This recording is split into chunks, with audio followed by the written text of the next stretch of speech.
One morning, in the pinewood forest outside of Trout Lake, Washington, the Cascade Grotto Caving Club awoke to celebrate their 50th anniversary. They planned multiple cave trips over the span of a weekend in the warm summer days of July. 52-year-old Eileen Bergen joined the outing along with 14 other cavers, including her husband, as they reached the hidden entrance of Dynamited Cave. Deep below ground, one of Eileen's worst fears came to life. Would she lose her own life in those dark tunnels below ground, or would she live to cave another day? Find out as we explore the Dynamited Cave rescue. Eileen Bergen began her journey with a hike in the woods. She found a temporary walking stick among the fallen branches and took it with her for a while. For as long as Eileen could remember, she had had problems twisting her ankles, and temporary walking sticks, like the one she just grabbed, helped her maintain her footing on the rough, uneven terrain of the forest. She had hurt her knee and foot from some particularly bad falls in the past, so she didn't want to risk any more bad incidents. With her walking stick in hand, Eileen felt confident that day was going to be a good day. Around 1,000 feet from the parking area in the dense pines dirt road, the cavers meet a camp near a rocky hill with moss-covered boulders that seemed to pour from a larger rock face. Once there, the group divided in two so the cave wouldn't be crowded. Eileen's husband, Van, led the first group, and she ducked beneath the blackened rock to join the cavers as they entered Dynamited Cave. The cavers entered in the morning as the sun lit the pathway ahead. To avoid injury, Eileen moved slowly and carefully along the shifting boulders inside the entrance. One wrong move could cause the rocks to tumble down, suddenly shifting her weight and harming her already sore knee and foot. Her weakened joints could send her sliding down the sharp stones, causing serious injury or even killing her before she even got past the entrance. Eileen struggled down the boulders. They were all awkward sizes that made it impossible for her to find stable footing. She moved slowly and carefully down this section. She was making progress, but her mind kept bugging her, taunting her. Her inner voice told her she was bothering them all. She was slowing them down. They were judging her. Around 4 times, Eileen thought about turning around and going back to camp. In spite of her insecurities, she was confident she could handle these boulders, and she knew the whole cave wasn't like this, but she kept fearing she was slowing them all down. Eileen told herself she'd never try something that was too difficult because slowing her friends down would be painful, but if she had to be rescued, that would be the worst. She would be mortified, embarrassed, and afraid of wasting the time of the rescue staff and medics. She wanted to be one of the cavers, and if she had to change the way people caved, or if she ruined an outing, she would feel like they'd exclude her in a heartbeat. As her mind raced with the fear of exclusion, she managed to carefully complete the breakdown at the mouth of the cave and step over a ridge where the cave continues unharmed from the blast. But her troubles weren't over yet. Otherwise known as Blasted Cave or Lemii Road Cave, Dynamited Cave is a lava tube cave with very dangerous pits and vibrant, colorful speleothems, formed from the remains of a once active volcano. Shortly after the cave was discovered in 1958, vandals blasted the entrance shut, filling it with tons of rubble. And that's how the cave got its name. The long, curving tube of rock is only around 2.3 miles long, but it can take roughly 8 hours to complete because of the difficult challenges presented by the cave, including 4 rappels and ascents, tight squeezes, and a 4th-class traverse over an 80-foot pit where a fall could definitely kill. As soon as they walked through the rock pile, they entered the second part of the entrance that extends 680 feet in length. This area is filled with life. Insects buzzed around them, bats slept overhead, and tiny reptiles searched for food in the shadows. After the entryway, they came to a channel that continued in 2 directions. Going through the lower level, they would reach a smaller pathway, but instead, going the other direction brought them into the main pathway of Dynamited Cave. They immediately saw the appeal of the cave. The cave was like a painting of reds, yellows, purples, and other shades of colors all mixed along the lines, cracks, and round formations of the cave. These colorful sections are called surface glaze, and they're rare even for lava tubes. Many of the original walls that formed when the cave's ancient magma hardened are still present, but the floors are covered in silt from water flowing through the entrance and other small cracks in the ground above. Progressing through Dynamited, the cavers found multiple skeletons on display, sand and clay breakdowns, a natural archway, and sand gutters. The stillness of the cave and the uniformity of the metallic walls made some of the cavers uneasy. It was a strange-looking cave, even among the otherworldly visits they'd accomplished before. The group paused, and one of the members took out a cable ladder as they stood before the first pit of the cave, a modest 15-foot sheer drop. The night before, the cavers set up the wire ladder at the campsite so that people who had never used the device before could test it out before their lives depended on this flimsy-looking device. Eileen had never used one before, so she tried it at the campsite, but she couldn't manage the wraparound technique needed to safely climb down the ladder. She planned to climb a bypass instead as the cavers began to descend the wire ladder. At the bottom, the cavers found a dark tunnel with glistening, frosty water. The cave advances with more flow lines until reaching a much larger 40-foot pit that enters into the grand ballroom. The descents in Dynamited are unlike anything people might find in regular caves. The cliff slowly curves down, and the metallic walls are almost completely flat with few, if any, holds for hands or feet. One slip could be disastrous. To make matters worse, some of the old anchors were rusted from years of disrepair. Conquering this pit, they would then be challenged with another 55-foot pit that reached the big room. And exploring further, they'd find a multi-tiered pit, waterfalls, and a stream. Sections with deep red rock led to the dangerous traverse, where overhead, the blackened metallic rock meets a smooth flowing section with just enough rounded formations for handholds. The path below was only around a foot wide, so their heels would have been off the side. And any cavers attempting the challenge would have been connected to ropes held by multiple people and anchored further up the cave. Resting on the ground, dead creatures filled with small bugs and mold remind cavers of the dangers of these pits as they slowly decay in the sunless catacombs of the Dynamited Cave. But that day, Eileen never got to experience the whole cave in all its glory. Instead of sticking to her plan and using the bypass climb, the cavers at the bottom of the first pit offered to hold the ladder for stability. That way, she could climb down the ladder by sticking her feet through the rungs like a regular ladder. However, regular ladders are stable, and they don't move around. Regular ladders have good handholds on their support columns, but there were only thin metal bars and wire on this ladder. The rungs were already wet from use, and at these heights, the physics of the rope ladder were much different than she expected. Every step pushed the whole column forward. If she tried to push off of them, well, then it'd be like she was rappelling. Instead, she needed to keep her center of mass close to the ladder. The rib-like shelves of the rock shot out with jagged edges, threatening to cut the wire and her skin if she crashed into the wall. Now, 10 feet isn't very far down, but the floor of the dynamited lava tube was basically solid metal. All of the previous cavers descended the climb without a belay or a rope to connect them to the top of the climb. Belays mitigate any damage from a fall, and they can prevent cavers from falling all the way down a pit if they lose their grip. They'd certainly use belays for the harder pits, but this one was supposed to be easy. When it was her turn to descend the short drop, Eileen thought it looked easy too. So she agreed with the others and decided to use the rope ladder. She was wobbly at first. She tensed up and held on tight, stopping in place.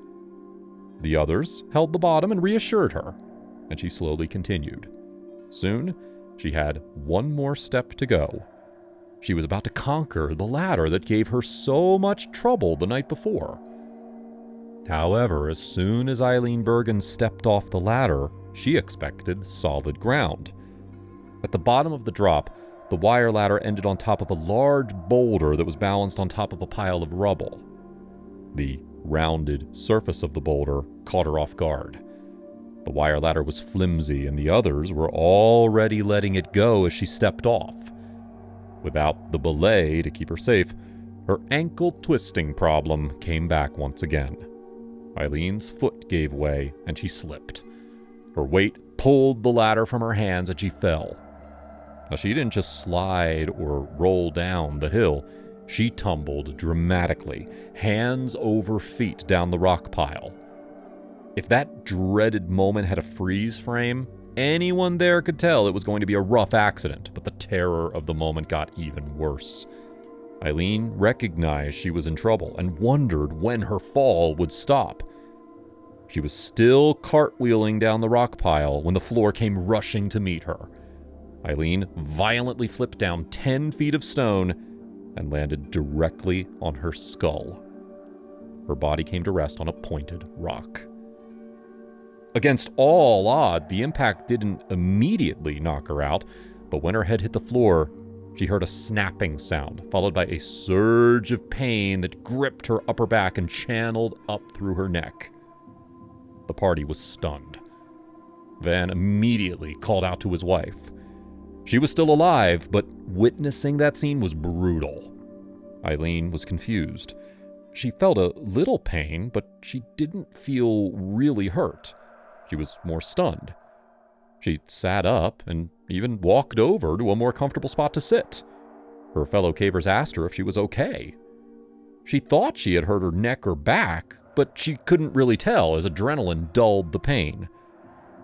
Eileen had worked as an X-ray technician, so she knew she would need to get evaluated, but she wasn't really worried. Since this was an official caving club, some of the members were part of regional cave rescue teams. One of her group was a first responder, and they immediately scrambled down the breakdown pile and got to her side. She was moving around from her seated position and looking around at the other cavers as the first responder reminded her to be still. Any movements could lead to permanent damage, or even death. She didn't think her spine was displaced, which could cause the more serious injuries, but she really had no way of knowing. Her husband Van also knew Eileen could handle a lot of pain. What felt like moderate pain to her could have been debilitating for others. The first responder in the group assessed her for injuries, and he found that, miraculously, she wasn't bleeding. Even her foot and knee weren't doing too bad, and her breathing was fine. She wasn't critical yet, but if she injured her neck or spine, her situation could be just as dire as any visible wound. Shortly after he reached her, Eileen's memories became fuzzy. The pain and trauma from her incidents started to take over, and she became less reactive as she drifted in a daze. Together, the crews used a lightweight medical tape to create a neck splint and secured it with duct tape. Meanwhile, others gave her extra layers to keep her warm, and one caver let her use their knee pads to prevent rocks from stabbing her in the rear. The cave was around 50 degrees Fahrenheit, which is warm as far as caves go, but since she was unmoving and fixed to the floor, she could lose body heat fast. Changes to her core body temperature could quickly worsen her condition, as her body would shiver in reaction to the cold, or tense muscles that could put unnecessary strain on any delicate nerves in her neck or spine. If a frayed nerve got severed near the base of her skull, she would be dead in seconds to minutes as her vital organs shut down, unable to receive signals from her brain. Everyone was in panic mode, but others recalled that Eileen was making jokes in the moment. She had a form of attention deficit hyperactivity disorder, or ADHD, and she hadn't taken her medication that morning, so sitting still on the cold, hard ground was almost impossible. She kept trying to move without realizing what she was doing as her fellow cavers desperately tried to hold her and remind her that she could be in serious danger. Eileen was a proud caver who knew the strain cave rescues placed on members of the community. She didn't want to call experts from all over the state just to get her a few hundred feet out of the cave. Her husband and the other cavers agreed to try their best to accommodate her fears. Van Bergen and 2 others from their group climbed back up the wired ladder and hurried up to the surface. Once above, the other team could see the panic and determination in their faces as they ran straight to the medical supplies. They grabbed a full neck brace, ropes, pulleys, and a sleeping bag. With these tools, they could jerry-rig a haul system to get Eileen up the hole and out of the cave. The sleeping bag would provide almost no support to her lower spine, and without proper securing mechanisms, the whole haul line could fail at a moment's notice, sending her crashing down yet again. Down below, Eileen wanted a cigarette, but the cavers reminded her that would be a bad idea in a cave with limited airflow, especially since she was confined to her back and hot embers could fall onto her face and eyes. The 3 cavers were about to re-enter Dynamited Cave when they were stopped by another caver. The above-ground crew tried to calm them down, and together they all talked about the situation. They realized this plan would save Eileen's ego, but it could also end her life. It wasn't worth the risk. They decided to call for backup. None of the group had phones on them, so one member of the Grotto Club volunteered to run back down the trail to the nearest phone to call for a rescue. While waiting for help to arrive, the 3 cavers from Team 1 went back down into the cave with the gear they'd grabbed. They carefully cut the duct tape and placed Eileen in a proper neck brace and gave her space blankets in the sleeping bag to keep her warm. Instead of sitting around, the cavers stuck to part of their original plan, and they began rigging a new haul line for her. They secured the pulley system above the hole and put ropes through the various anchors so that they could be certain her weight wouldn't dislodge any of the small clips that separated her from a deadly fall. They may have lacked some rescue tools, but they were confident they could rig the rope system. Eileen may have overcome her childhood insecurities about being unwanted by her fellow cavers, or maybe she just buried them in the moment. But either way, she let her pride fall, and she let her friends take care of her. Local fire crews dispatched their emergency medical transport to the countryside parking lot. Guided by the cavers, the medic brought stabilizing gear into the cave, along with a sked, or plastic stretcher with rounded sides and holes for clips, ropes, and handles. The other splunkers helped her into a better collar for her neck and added support for her spine. Now the crews could safely lift her up the drop. Together, with all hands on the litter transport, they brought her up through the long entryway. They carefully maneuvered through the boulders, and they got Eileen out of Dynamited Cave. She had been stuck below ground, struggling not to move, for 4 agonizing hours. A long ambulance drive later, and she was scanned for injuries. Strangely, even though Eileen landed on her head, and her neck and upper back hurt, doctors found compression fractures on her L3 and L4 vertebrae, which are both in the lumbar section of the lower back. Even though she was experienced in spinal injuries, she had no idea where her injury was really located. A clear reminder that nervous system damage, especially to the neck and spine, can cause strange and even counterintuitive symptoms. So her fellow cavers did the right thing by keeping her still and waiting for proper spinal support before moving her. If she was lifted without help from the EMTs, who knows how bad her injuries could have been. Eileen's body was bruised and pained for a while, and she did suffer a concussion, which explained her sudden shifts in behavior and her memory loss. Instead of being proud of their work to rig the haul line, her fellow cavers were pained with grief for failing her. They knew she struggled with the wire ladder, so she should have been belayed for protection. According to their own leader, they all should have been belayed for safety. Instead, peer pressure and unnecessary risks could have ended Eileen's caving career, marring the otherwise joyous 50th anniversary celebration with grim reminders of pain and suffering. Would you take the safe route and attach a rope even for short climbs, or would fear of exclusion make you risk it all? Share your thoughts with us in the comments section. And if you want to see more incredible caves like this one, hit that like button and subscribe to